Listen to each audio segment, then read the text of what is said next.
एक बार फिर से सबको जय मसीह की। आगे की ओर हम जाएंगे।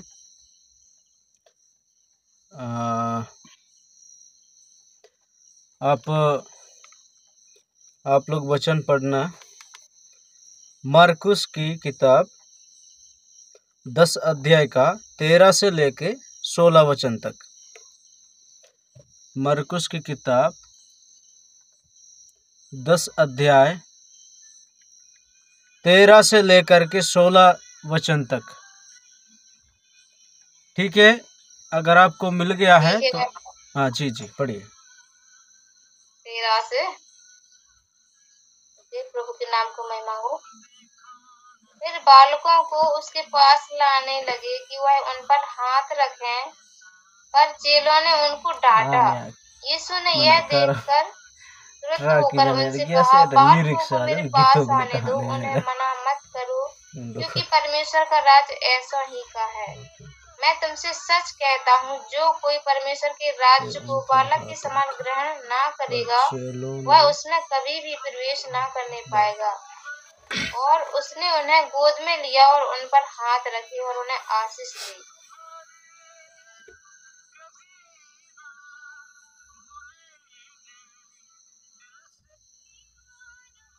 और पढ़ना है बस।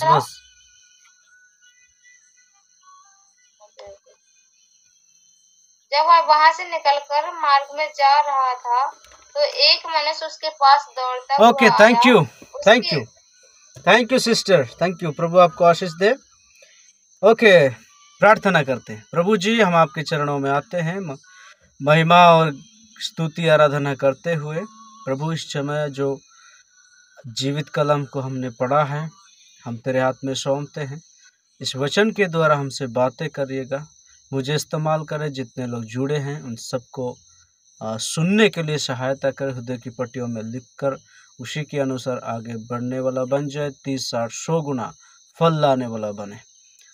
रुकावट और चुराने वाले शैतान का योजना यीशु के नाम में कैंसिल कर उद्धार करता यीशु के नाम से मांग लेता हूँ, आमीन। ठीक है, 13 वचन में इस प्रकार लिखा हुआ है, फिर लोग बालकों को उसके पास लाने लगे कि वे उन पर हाथ रखें, पर चेलों ने उनको डांटा। देखिए, यीशु मसीह जब इस संसार में था तो उस समय एक घटना या एक बात को हम देख सकते हैं। यीशु मसीह बहुत सी जगह पे ऐसी उदाहरण दिया है, लोगों को, उसके पास विश्वास करने वालों को और विश्वास ना करने वालों को। यीशु मसीह ने ऐसी ऐसी बातें बच्चों को दिखाकर बातें किया। क्यों बातें किया हम सब लोग जानते हैं। फिर भी मैं आपको याद दिलाना चाहूँगा,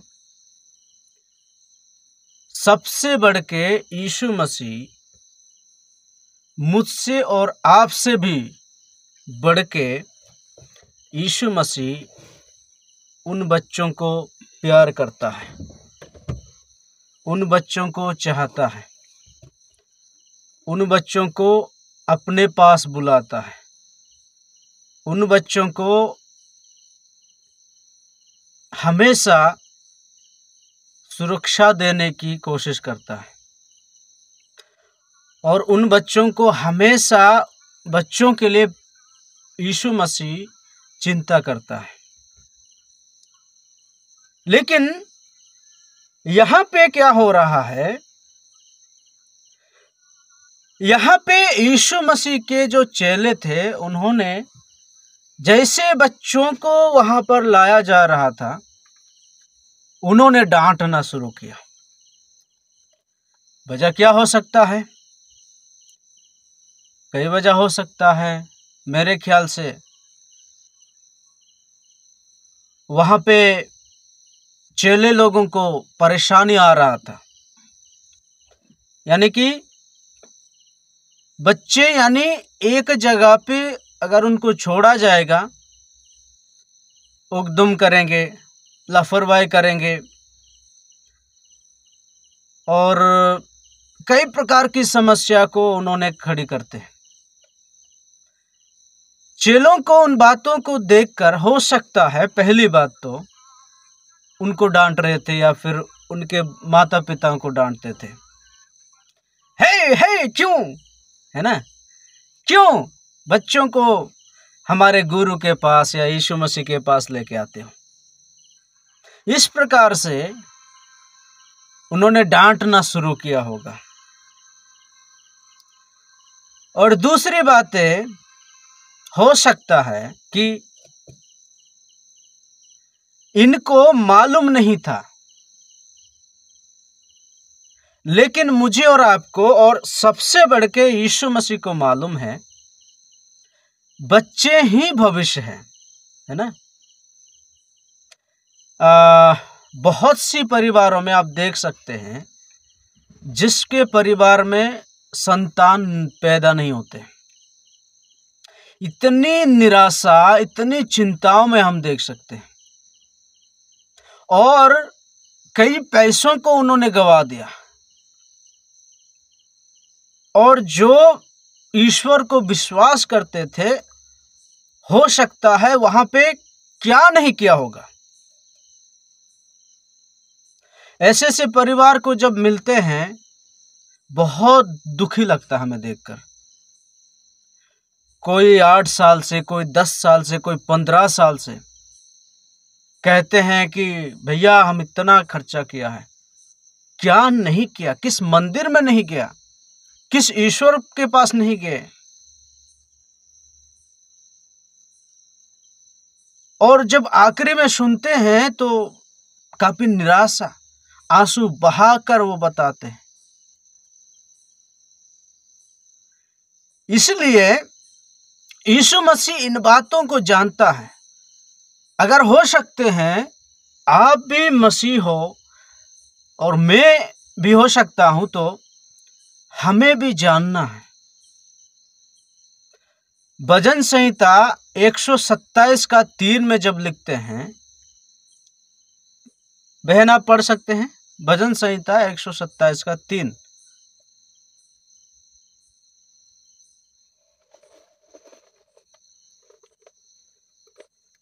भजन संहिता 127 जी।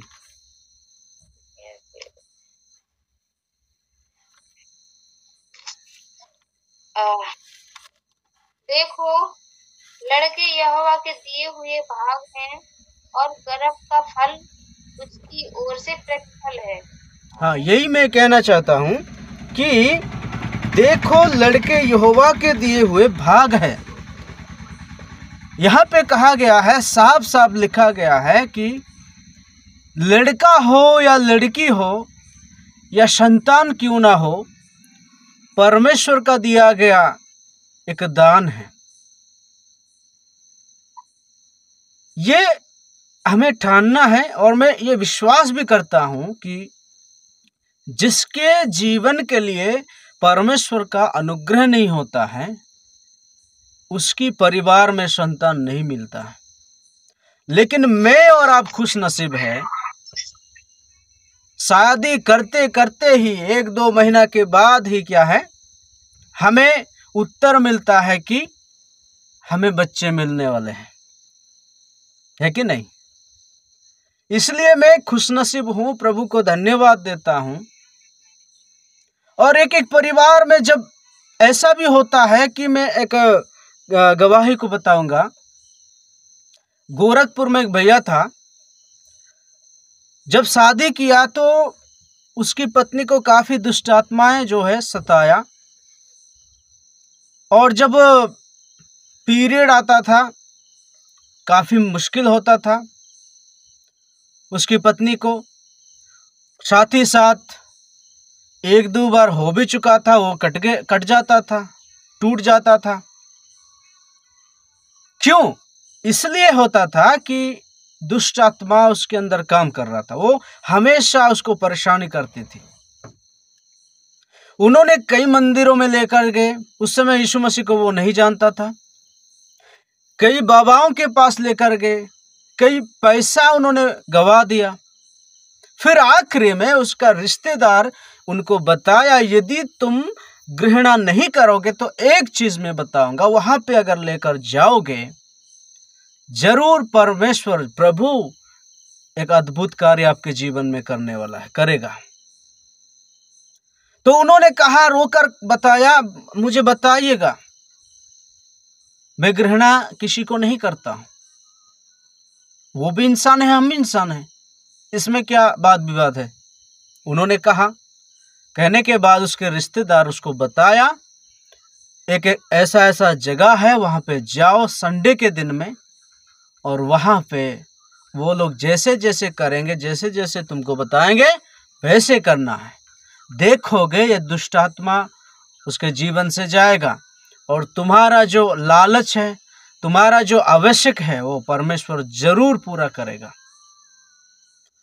और वैसे ही इन्होंने क्या किया, संडे के दिन में तैयार हुए और इंतजाम किया जाने के लिए, पता नहीं क्या क्या। उसके बाद वहां पहुंचे। पहुंचने के बाद जैसे प्रभु के दास लोग उनके लिए दुआ करते हैं, वो चिल्लाने लगती है, गिड़गिड़ाने लगती है, वहां एकदम मड़रने लगती है। और जब प्रभु के दास लोग उस दुष्टात्मा को डांटने के बाद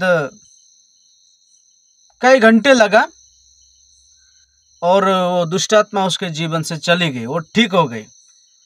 और जैसे ठीक हुए, इसका सारी हाल इन्होंने बताया, ऐसा ऐसा हमारा परिस्थिति है, दिक्कत है, समस्या है। जैसे इन्होंने बताया, बताने के बाद प्रभु के दास लोग उनको विश्वास दिलाया, वचन से बातें किया, उसके बाद प्रार्थना करवा दिया। मैं आपसे सच कहता हूं, वो बहन कुछ दिन के बाद प्रेग्नेंट हो गई। एक नहीं बल्कि एक गोली में 2 शिकार हो गया। समझ रहे आप लोग? मतलब अद्भुत। ये यीशु मसीह यानी परमेश्वर हमें संतान क्यों देता है? कभी कभी देर में देता है, कभी कभी जल्दी जल्दी देता है। बहुत सी कारण है, बहुत सी एक क्या है विषय होता है। लेकिन हम आगे की ओर चलेंगे। मैं उस समय कहा था कि बच्चे ही भविष्य, इसलिए हम लोग क्या करना है,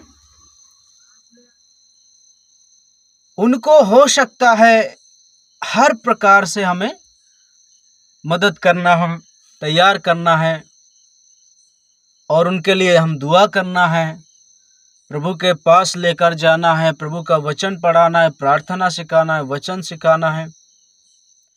इसलिए नीति वचन में जब हम पढ़ते 22:6 में, लड़के को उसी मार्ग की शिक्षा दे जिससे उसको चलना चाहिए, ताकि वो बुढ़ापे में भी ना हटेगा। इसका मतलब बूढ़ा तक भी वो हटेगा नहीं, वो बिगड़ेगा नहीं।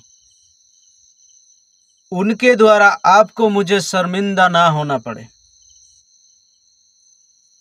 इसलिए यीशु मसीह के पास यहाँ पे लोगों को समझ में आया, इसलिए वो क्या करते थे, लेकर आते थे। लेकिन यीशु प्रभु के पास जो लोग थे, उनको समझ में नहीं आया था। हो सकता है उनके बच्चे हो सकते या नहीं हो सकते, ऐसा भी बहुत सारे कारण हो सकता। लेकिन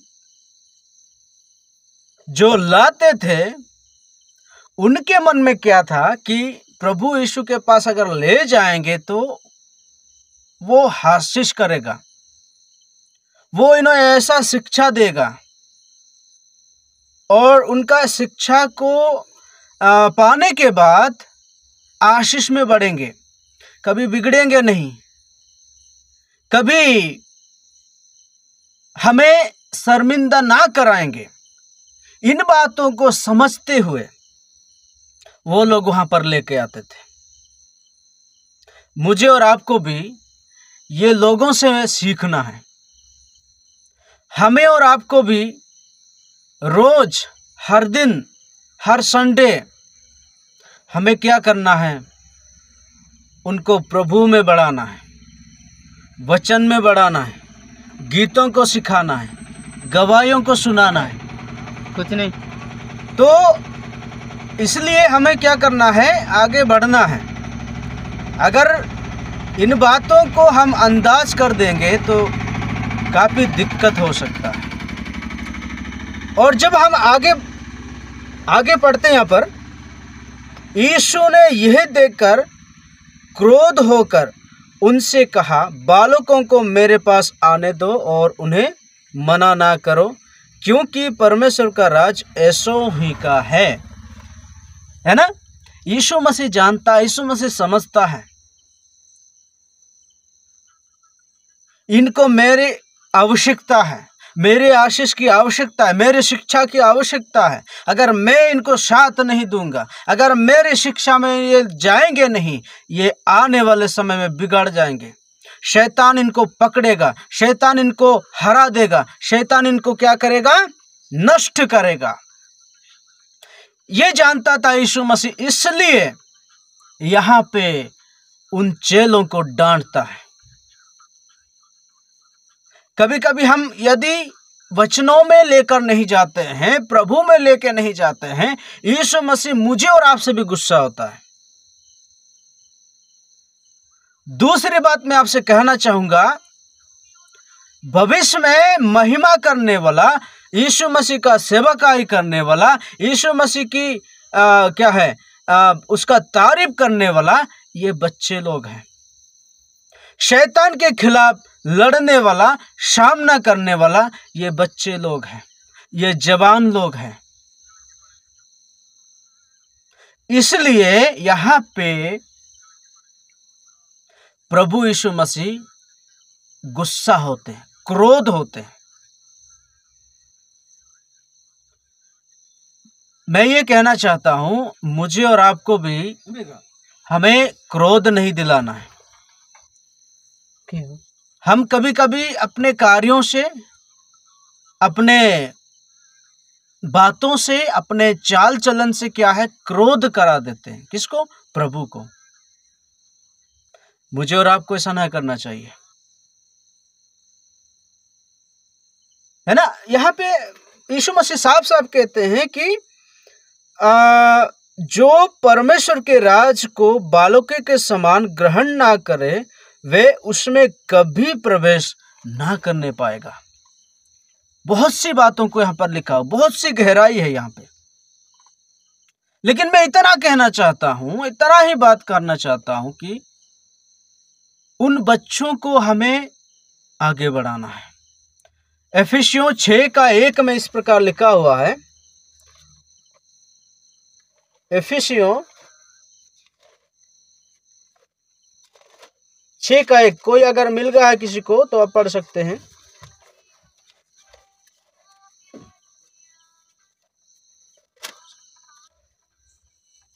जी, इस प्रकार लिखा है,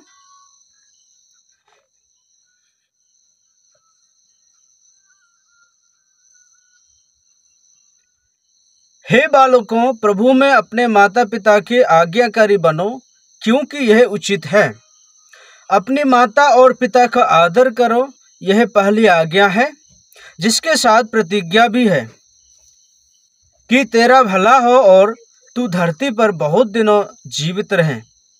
हे बाल बच्चे, अपने बच्चे वालों, क्या है? बच्चे वालों, आप पढ़िए, आपको मिल गया तो आप पढ़िए, आपको पढ़ना है। ये बच्चे वालों, हाँ, ये बच्चे वालों, अपने बच्चों को रिस ना दिलाओ, परंतु प्रभु की शिक्षा और चेतावनी देते हुए उनका पालन पोषण करो। हालेलुया, प्रभु का नाम की महिमा हो, है ना। यहाँ पे साफ साफ लिखा हुआ है। पहली बात जब हम पढ़ते हैं तो यहाँ क्या पढ़ा है? हे बालकों, प्रभु में अपने माता पिता के आज्ञाकारी बनो, क्योंकि यह उचित है। यह उचित काम आपका और मेरा बातों को मानने वाला कब होगा? है ना। कभी कभी हम गुस्सा होते हैं, कभी कभी बच्चे नहीं सुनते, हम भी निराश हो जाते हैं, फिर आखिर में छोड़ देते हैं। पता नहीं क्या क्या वो हो जाता है, चोरी बन जाता है, डकैत बन जाता है, आतंकवादी बन जाता है, क्या क्या बन जाता है, फिर हमको ही परेशानी होना पड़ता है। दुनिया में अगर देखते तो हमें क्या करना है, जैसे मैं कह रहा था कि हे बच्चे वालों, अपने बच्चों को रिस ना दिलाओ, परंतु प्रभु की शिक्षा और चेतावनी देते हुए उनका पालन पोषण करो। प्रभु की शिक्षा और चेतावनी देकर उनको शासन पोषण पालन, है ना, करना है। प्रेज द लॉर्ड, प्रभु का नाम की महिमा हो। कभी कभी हम भूल जाते हैं प्रभु ने मुझे और आपको कितना अनुग्रह किया है, हमें प्रभु में उनको बढ़ाए। जब हम बढ़ाते हैं, बहुत सी बातों को हम अपने बच्चों के द्वारा हम देखने को मिलेगा, हमें मिलेगा, जरूर मिलेगा। लोग अपने बच्चों के द्वारा हमें प्रशंसा करेंगे, सम्मान करेंगे। वो किसका बेटा है, किसका लड़की है ना, किसके बच्चे हैं, नहीं उसके हैं, रीना के हैं, रीना बहन के हैं, आए नहीं उनके हैं, है ना। अरे कितना बढ़िया यार, है ना। इस प्रकार क्या है, लोग प्रशंसा करेंगे। साथ ही साथ आपसे आकर के सोशल मीडिया के लोग आकर के आपको पूछेंगे कैसे हुआ, क्या हुआ, कैसे सिखाया आपने, क्या खिलाया, है ना। बहुत सारी बातों को आपसे वो जानकारी लेंगे, आपसे सीखना चाहेंगे।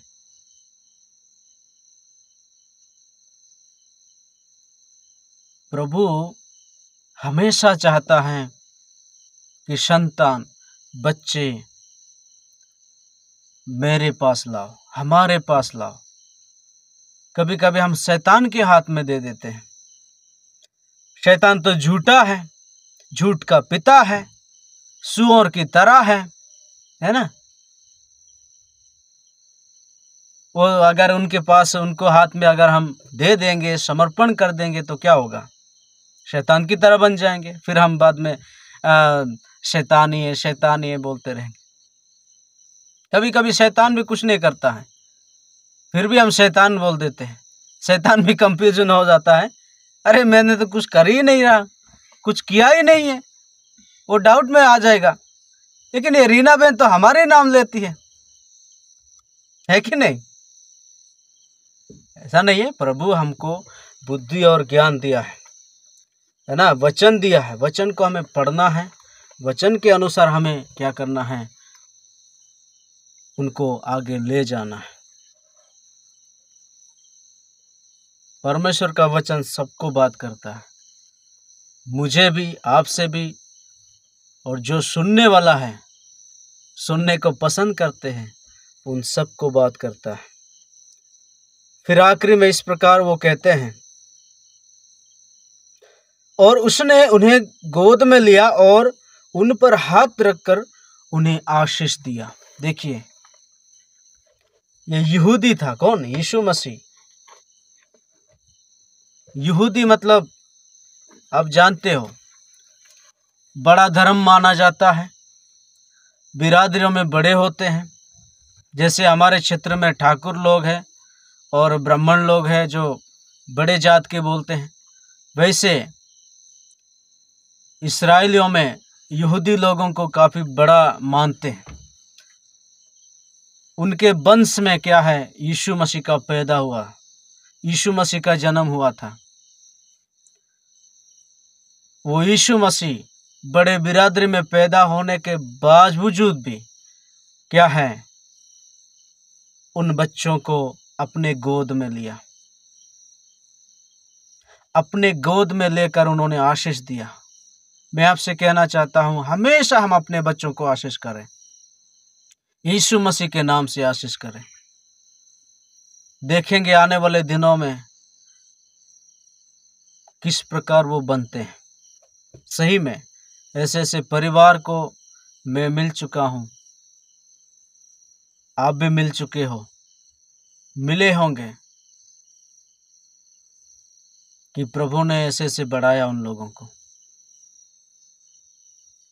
तो क्या है, यीशु मसीह कहता है बच्चों को मेरे पास आने दो, उनको मना मत करो, क्योंकि बच्चों को प्रभु यीशु की ज़रूरत है। वो भविष्य है, उनके द्वारा आपका परिवार पहचान होगा, हमारा गांव पहचान होगा, आपका गांव पहचान होगा, आपका देश, आपका जिला, आपका गांव है ना, पहचान होंगे। इसलिए प्रभु का नाम भी उसके महिमा, भविष्य में वो प्रभु का नाम को ऊंचा उठाने वाले हैं। इसलिए हमेशा हम इन चीज़ों को ध्यान दें। आइए हम प्रार्थना करेंगे।